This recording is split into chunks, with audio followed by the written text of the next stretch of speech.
All right, teammates, we are back once again. If this is your first time listening to the Move Swiftly podcast, welcome to the show. Welcome to the number one show on innovative teamwork. Great to have you. Looking forward to having you back for more.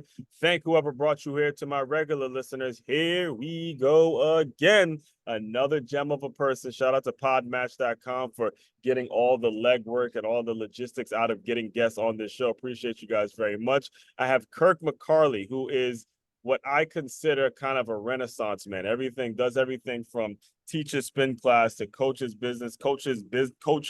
businesses, and also does some things with ESPN as well. So I'm looking forward to diving into his story. With all that being said, Kirk, welcome to the show.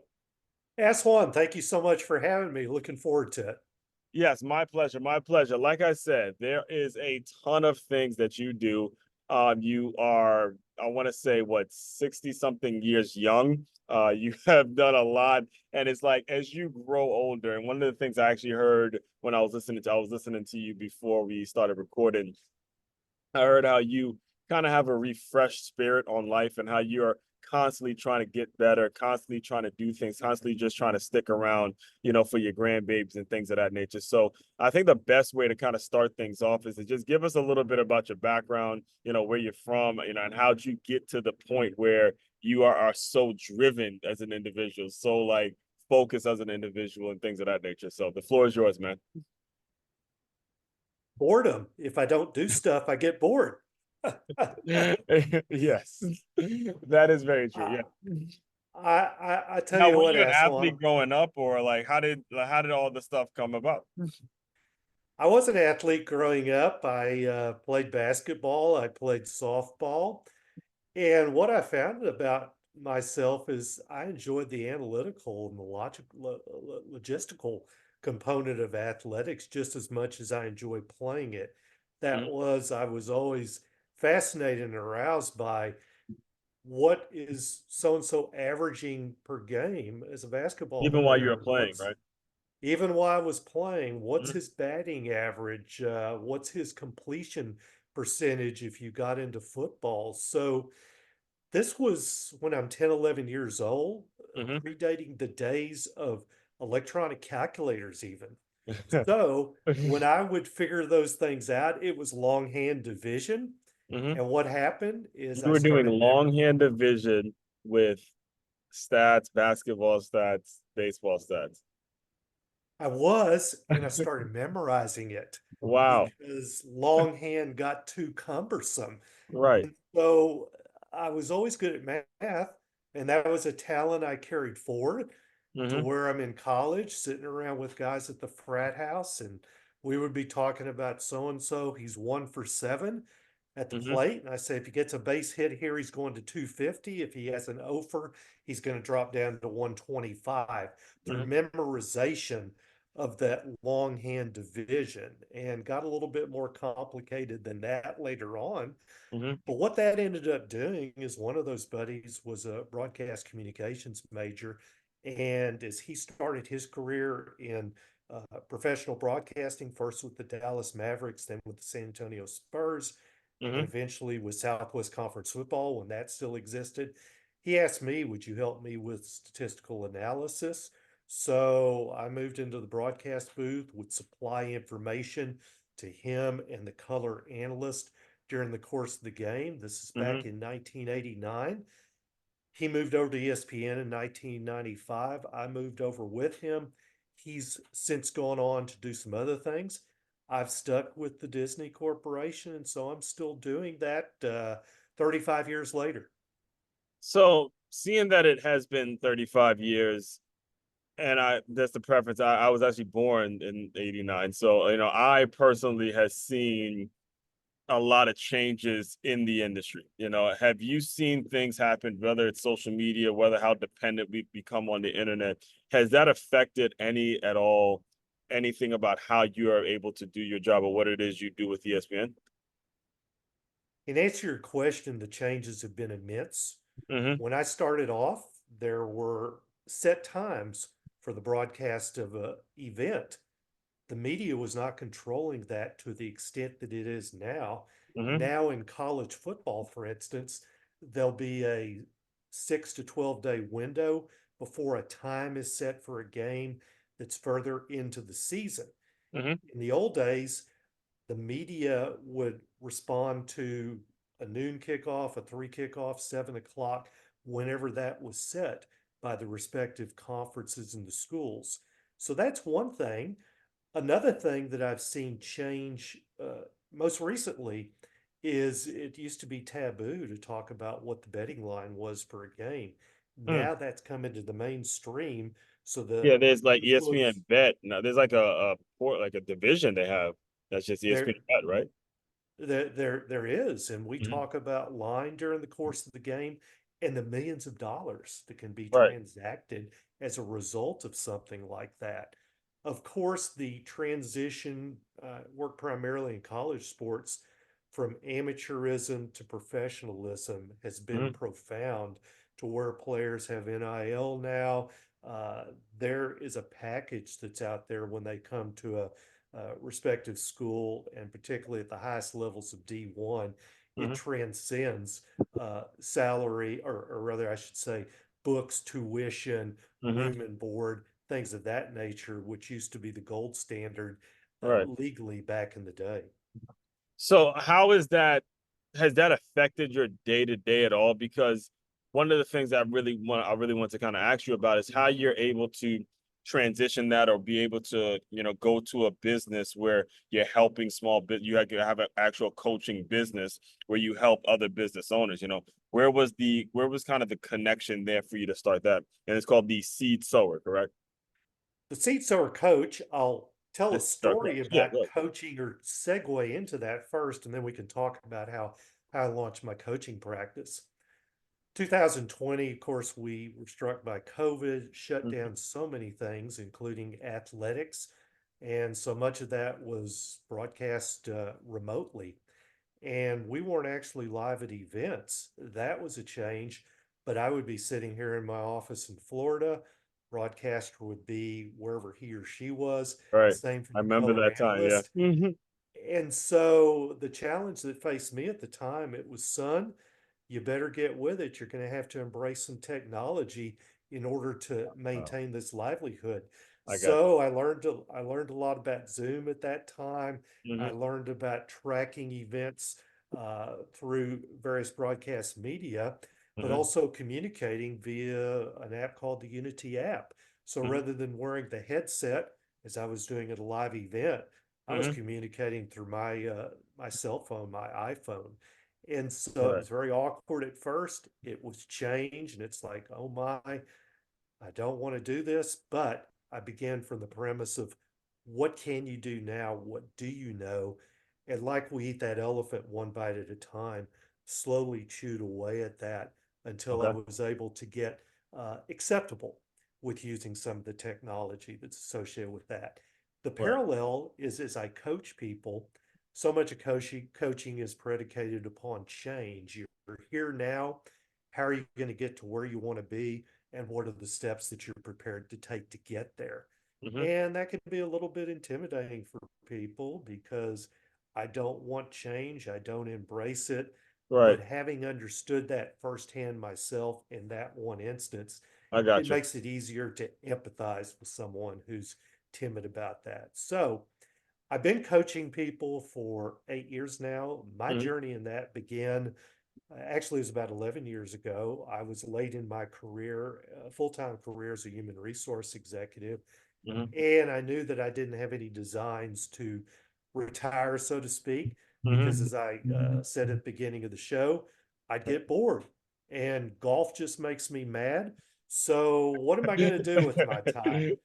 I hired a coach myself. All right. And I contemplated several different things, asked one, but at about the third meeting, I said to him, I want to do what you're doing. That Huh. seems neat. It was a Right. natural transition from HR and meeting with people. So I launched that journey then and hung out the shingle, so to speak, in 2016. So the coaching business, so and I'm very familiar with any. Would you consider yourself a life coach or a business coach? Or I'm familiar with that industry.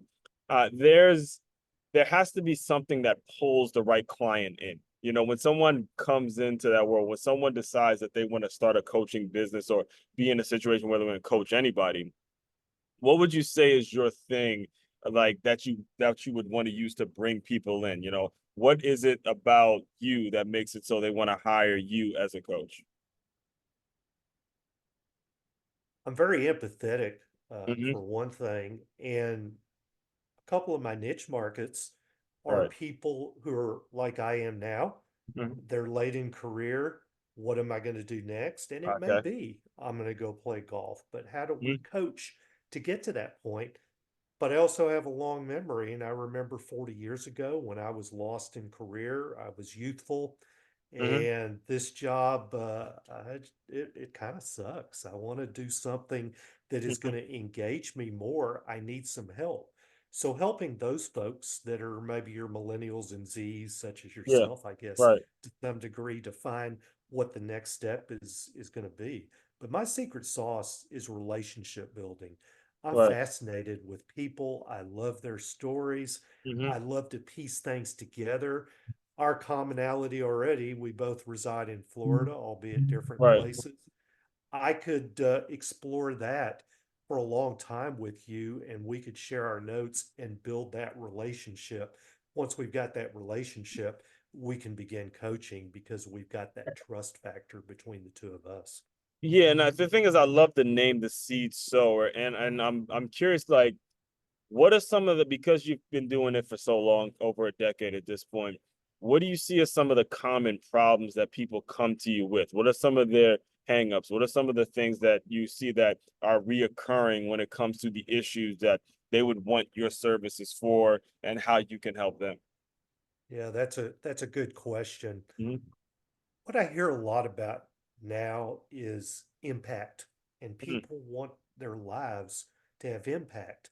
Of course, we need to put food on the table and make a living. Don't get me wrong, there's a financial incentive that's there. But mostly what I hear is I want what I'm doing to matter. Mhm. And I feel myself hold up right now, Mhm. not taking advantage of full use of the talents, the gifts that I have. How can I do that? How can I apply those? So Mhm. with clients such as those, we explore uh, what would be your sandwich board if you were standing on a corner of the street? What would be the superlatives? Would be the secret sauce that Mhm. you would like to present to people that are out there? So it gets into marketing, networking, sales, but also for them, relationship building. Who needs to hear your story? Who will benefit from them? And so we begin coaching from that perspective. Right. The other thing that goes with that is the life work balance issue that has been around for a long, long time. I'm glad you brought that up, man, because that, and I hate to cut you off there, but I got to make sure we pause you in that moment. Nowadays, where things are moving so fast, I mean, one of the reasons it's called the Move Swiftly podcast is because if you had to pick a word that described the type of world we live in, it would be swiftly, right? And it is so difficult. And I'm speaking not, I'm not talking at you, I'm talking to you, because I'm a victim of this myself.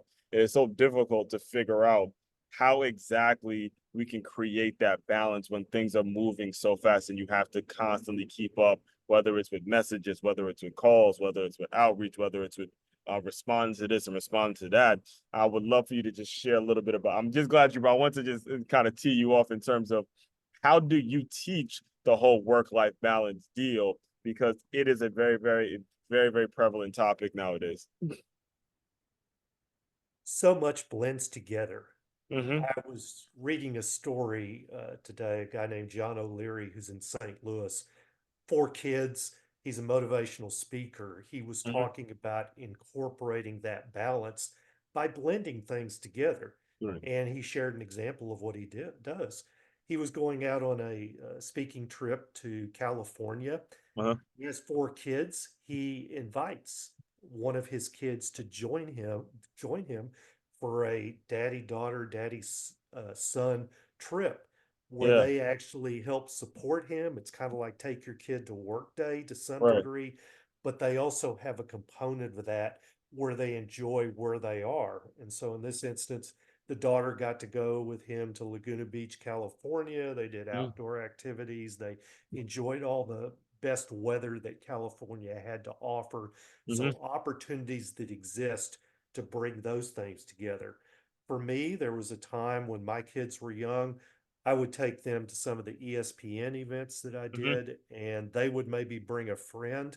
And so we would have that bond, that commonality. I Right. would do my work, but they would also kind of get intrigued with what is this? This is cool, Dad. Mm-hmm. Let's go out and talk about it more and just go through that experience. Right. As a member of the gig economy myself, and we've mentioned I do three things. I teach spinning classes, I Right. work for ESPN, and I do coaching. My favorite days sometimes are when all three of those things happen in one day. I'll Mm-hmm. start the day off teaching a spinning class. I'll come say hi to my wife, peck her on the cheek. Mm-hmm. I've got a client meeting at 10 o'clock, and oh, at 2 o'clock, I've got a plane to catch to go work an athletic event somewhere. And along the way, I'm also writing a book right now. So maybe Mm-hmm. I've jotted a few notes down along that way as well. Right. We I'll text my kids wherever I am. My kids are grown now, but the grandkids, look Mm-hmm. where Poppy, Grandpa is right now, and interact with them from that backdrop and that setting. So there can be Right. richness in blending the two of them together. Right. It doesn't have to be totally separate, but it can Mm-hmm. also be very educational and rewarding from a relationship standpoint. Yes, and it is also important to mention if you are struggling with work-life balance and what it is you want to do, it's important to mention to ask the question, how do you want to live? All right, because I didn't hear, and you listeners can correct me if I'm wrong, I didn't hear you mention money at all in that whole like that blissful day that you just described. You know, obviously you're gonna do what you have to do to get paid, but you love helping people in your spin class. Then you love getting on a coaching client call, and then all of a sudden you're on a plane to go work an athletic event. Never heard the mention of, oh, I'm doing this because I'm getting a certain amount of money. I'm doing this because of how much they're paying me. It's all a rewarding thing. Obviously, you have to pay bills and things like that. But I would love for you to kind of speak on the relationship between, you know, money and happiness and finding your niche in that world. Because again, that's something that can get really fuzzy as we're transitioning into new careers and new things are happening. When I was playing baseball as a kid, Mm-hmm. the coach would say, "You guys don't go up there swinging for the fences. I want you to get a base hit. Mm. Get on base. The home runs are going to come if you make solid contact." So, what I aim to do in business is focus on the base hits. I want to hit that ball square. I Mm-hmm. want to get on base. I want to put myself in a position to score. The scoring is making money. Mm-hmm. It comes eventually if you're loving what you do. People can feel that in the Yes. relationship that you're having, and they're going to come back to you because they sense that spirit, that enthusiasm. And I want a little bit of what it is that you have. It Right. gets contagious. Yeah. So, my philosophy on it is that I've been taken care of financially. Yeah. I sometimes don't know how, Right. but the real reward, let's say in coaching, is I see somebody have a breakthrough moment, an Mm-hmm. aha, and that is Yeah. worth more than all the gold in the world to see that happen. Yeah, it's funny that you bring up back in the sports playing days because for the longest time I thought my youth coaches they were so into it. I thought that's what they did full time. It wasn't until after I graduated college that I realized that they were actually volunteering their time to be out there putting in their. I mean, the amount of work. There was actually a situation where we had moved to Pop Warner, a brand new league, and there was a rule that all of us had to wear cups. So immediately, the president of the organization he runs to a Kmart, spends his own money, and buys all of us cups just so we were. And I mean, from that, I thought it was their full time job. And again, I was saying like, so you're taking money out of your own pocket just to buy us a bunch of cups, and then we threw them all on the floor just to get us registered to the game. And these things still have an effect on me to this day. Like it's crazy to think about how much we don't know as a kid and how much, some men just give their heart and soul to do certain things. So that's a very important aspect of growing in business. It really is, in my opinion. That always delicate, and for me it was the jock strap conversation. Yeah. Boys, it's time to transition over, but I want to respect this as a family show before I get into that. Yeah. So, let's talk about the spinning class, because I myself too have spent time as a fitness instructor, primarily teaching boxing and things like that. I'm still a runner myself. I am kind of being pressured to do a triathlon, seeing that I've had several of them on my show, and they've been talking. It's like, all right, so now I got to get it done. When did the spin class instructor thing, how'd that thing start to pan out for you?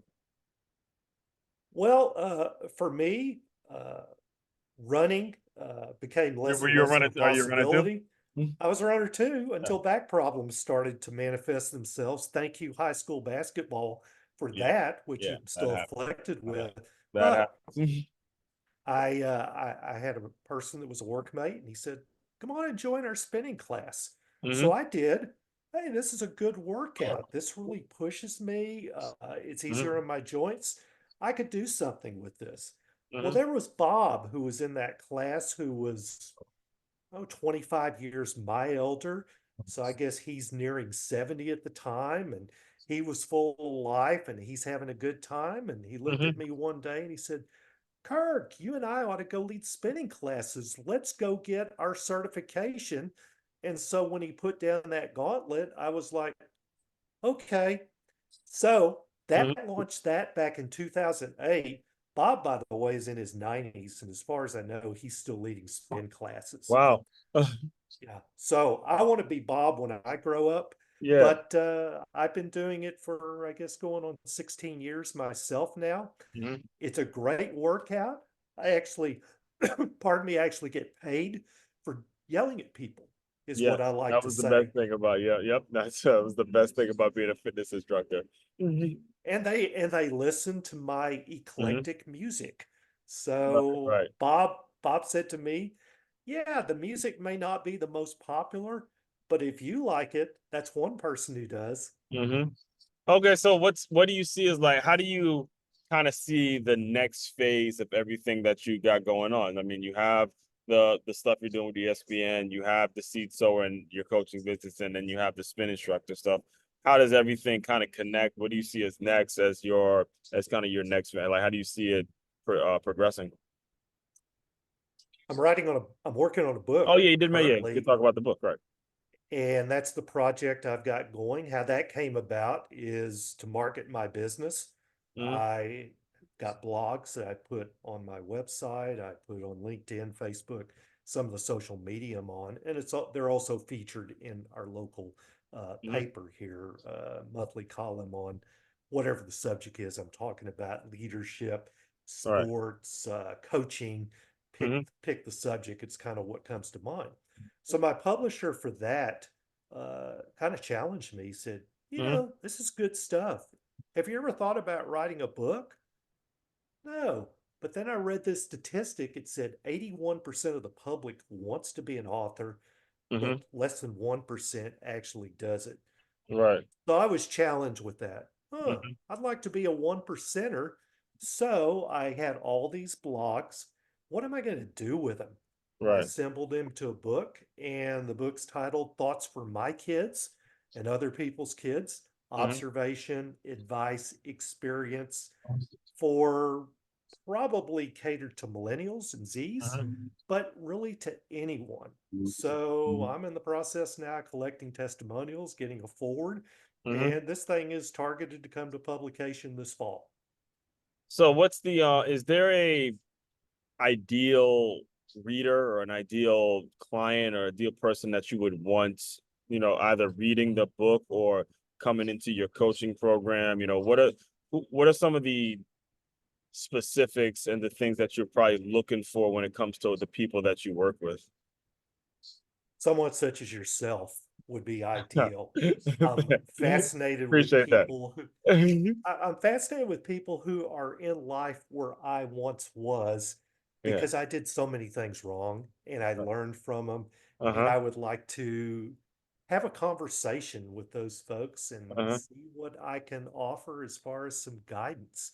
Right. Likewise, people that are where I am right now that Mm-hmm. are thinking I'm at the end of the line, what do I have to offer? There's a lot. Mm-hmm. Let's dig into it. Let's figure that out Right. because you've got all this wisdom again and experience that can be applied. Now, who are my clients? Those and everything else in between. Mm-hmm. So Yes. I have a very diverse clientele, Mm-hmm. and that's been so fascinating for me because I learned so much.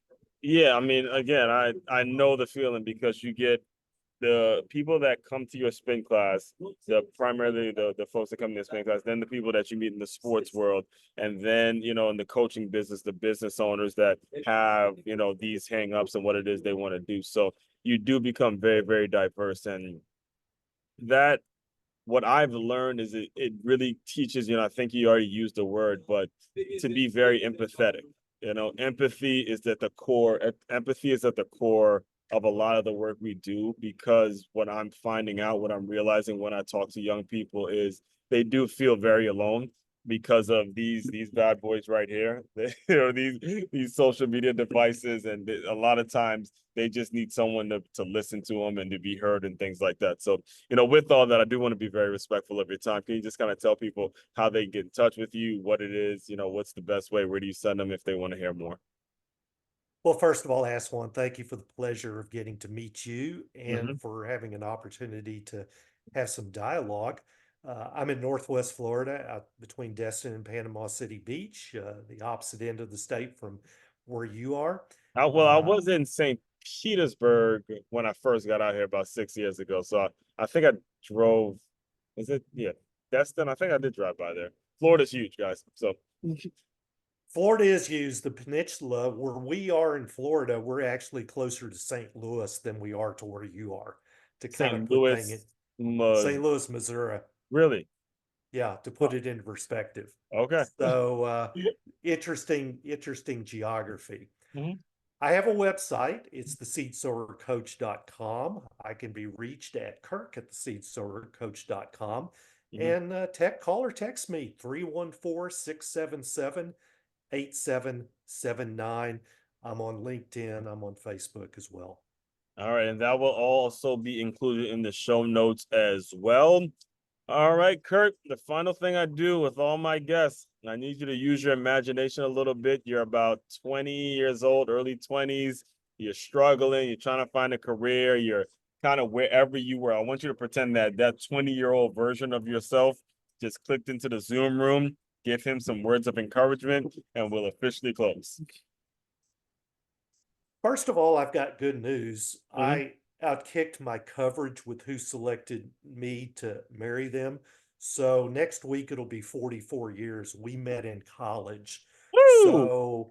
So you may run into your running mate of where you are right now. You just never know. It, But listen to me, and I don't know, but that is so important. I mean, as a person that has been to a lot of different schools, that piece as you grow and as nonchalant as we may think it is so very important as you grow older. So anyway, go ahead. I don't mean to steal your thunder, but go ahead. I would not be where I am now without her. Uh-huh. But having said that as well, for the 20-year-old, little things can matter. Uh, a connection I had on the basketball court got me into a group that was my fraternity, Mm-hmm. which led me to the person that I worked broadcasting with, which led me to becoming very involved in that organization and Mm-hmm. inspired me to go into a recruiting career, which led into HR, which also led to me meeting that young lady at a party. So Mm-hmm. little things like you read about in The Five People You Meet in Heaven by Mitch Albom. Mm-hmm. Be aware of those. There may be a nudge that's there to pay attention to. Right. Move, uh, enjoy, and I tell people, remember to breathe. Put your oxygen mask on first. You Mm-hmm. can't help anybody else unless you are taken care of. Remember to breathe. Amen to that. Very, very important advice, very valid advice, very much needed advice, man. I'm definitely looking forward to keeping up with your work. Fellow teammates, continue to move swiftly. We will talk more soon.